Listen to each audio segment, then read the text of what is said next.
కలెక్టర్ల సదస్సు 2 రోజులు ముగిసిన సందర్భంలో చంద్రబాబు గారు ఇచ్చినటువంటి ఫైనల్ కంక్లూజన్లో కీలకమైనటువంటి అంశం ఏంటంటే సూపర్ 6 కోసం అప్పులు చేయాల్సిన పరిస్థితి ఉంది. ఇది సరే సహజం. ఇంతకుముందేమో అప్పుల గురించి మాట్లాడడం వేరు, ఇప్పుడు వేరు.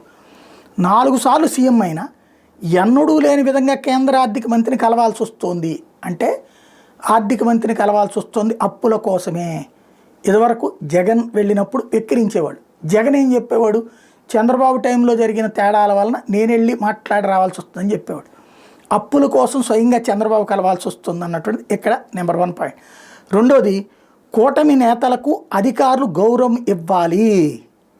ఇది కీలకమైన సందేశం. అంటే పొలిటికల్ గవర్నెన్స్ అంటున్నారు కదా, కలెక్టర్లు ఖచ్చితంగా మా కూటమి నాయకులు వచ్చినప్పుడు తగిన గౌరవం ఇవ్వండి.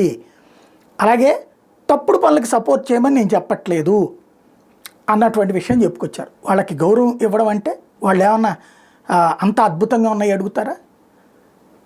నిబంధనలకు విరుద్ధంగా ఉన్నాయి కదా అడిగేది. నిబంధనలకు అనుకూలంగా ఉన్నాయి అయితే కనుక అసలు ప్రాబ్లం ఏముంది? చట్టపరంగానే పని చేయించుకుంటారు కదా. ఇక్కడే కదా అసలు సమస్య వస్తుంది. Political governance first time Chandrababu గారు తన రూట్ మార్చుకున్నటువంటి తీరు.